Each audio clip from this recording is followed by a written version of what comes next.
probably one of the coolest and one of my favorites. So this is Moringga 101. So what is Moringga? Well, in 2008, the National Institute for Health called this the plant of the year. But it's been around a lot longer than that. You see, the World Health Organization has been using Moringga for over 40 years to combat malnutrition, okay? And we're going to show you exactly why it's used to combat malnutrition. So what is it? Well, Moringga, in all actuality, is a tree. It's a very fast-growing, leafy green tree producing leaves, pods, and flowers. Okay. Now, there's actually 12 different types of Moringga out there, but the one that people refer to most when you hear the word Moringga is Moringga oleifera. So, for all intents and purposes, what we're talking about today is Moringga oleifera. Now, there are many uses of this tree, okay? This tree can grow in very sandy and very bad soil, okay? So the tree itself is great because it can grow where a lot of other trees can't. And then over time, as the plant matter around it decomposes, it will actually make the soil around it more fertile. So that's great. Now, the tree also produces pods, okay, and inside those pods are seeds, okay. If you squish those seeds, you get oil out of it. Now, that oil can be used for cooking oil, it can be used on the skin for moisturizing, and it can be used to treat minor cuts and scrapes, okay. But that's not all. After you squeeze the seeds out, you can take those seeds and purify water with it. Put them in water, stir it around, it will suck out all the impurities, okay. Now, here's the part where most people use the tree for, the leaves themselves, okay? You take the leaves, you cut them off, dry them like tobacco, okay? And then mill them into a fine powder, and you get an extremely, extremely powerful nutritional supplement. People also take the leaves and the flowers and brew that into a tea, okay? So it can be used for supplementation in that way as well. And then the bark and root are also used as medicine in traditional cultures. So as you can see, the tree is extremely, extremely giving, okay? It's one of those trees that, you know, you can really help out a community with if you know how to properly use it.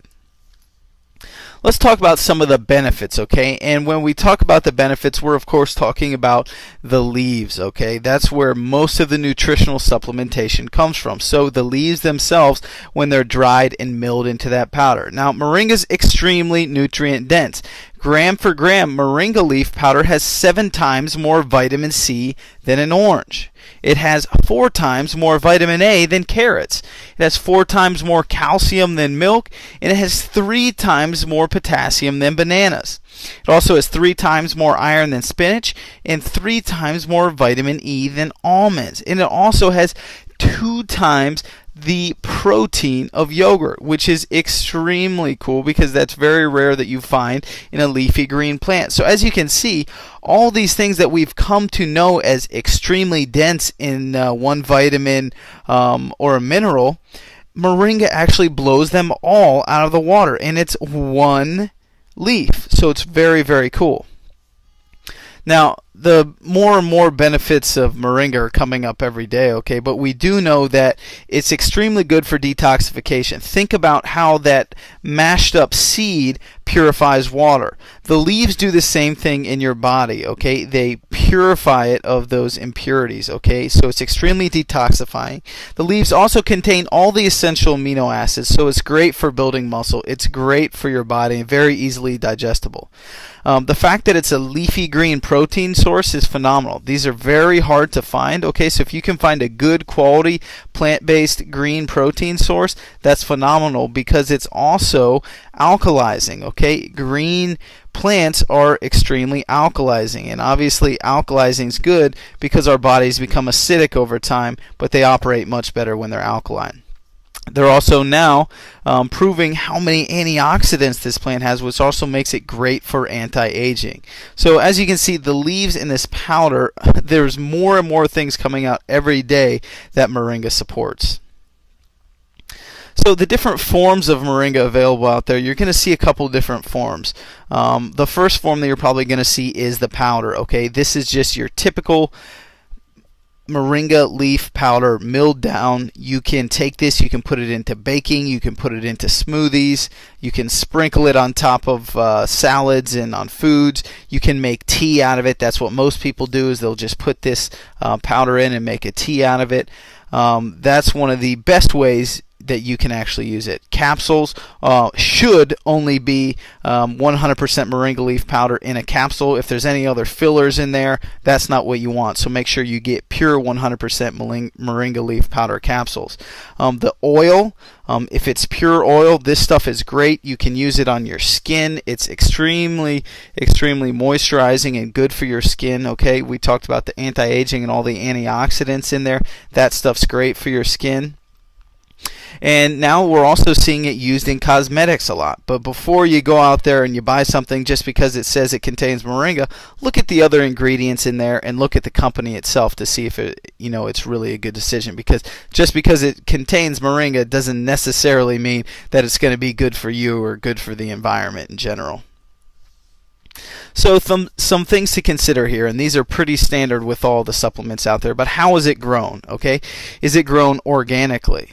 Is it not grown organically? Unfortunately, right now, the vast majority of moringa is grown in India. And it's not to say that there aren't some good farms in India, but statistically and traditionally over time, the products that come out of India, and especially the nutritional products that come out of India, have had a very poor quality control. And it's the same with moringa. You'll see moringas that come out of India that are almost brown. Okay, your moringa should be a bright, vibrant green, just like you see here. It should be that color up top, that bright, vibrant green. Okay, if it's brown, that's not a good moringa. That means it's dead. Okay, so you're going to want to make sure it's green. So how is it grown? Where is it grown?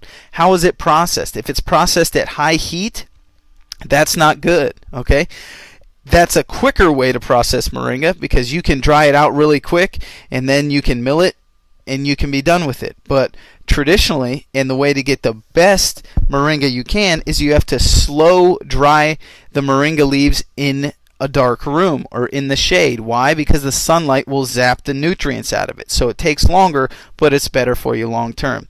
How is it delivered? We're talking about, is it 100% pure powder, or are there fillers in it? If it's in a capsule, is it a vegetarian or vegan capsule? Okay, these are all things to think about when you look for an actual supplement or product. Okay, and then finally, the last thing you should consider is cost, because it doesn't matter if you buy a moringa product that's half as cheap if it's a dead product that comes from India, because you're going to get nothing out of it. Spend a little bit extra money, get a quality, organically grown, top quality moringa. Alright guys, hopefully you enjoyed this Superfood 101 series on Moringa oleifera. This was Moringa 101. As always, we encourage you to learn more. For more tips, recipes, and access to the world's best nutritional information and supplements, head on over to holistichealth.com and get healthy. I will see you all in the next segment. Have a great day.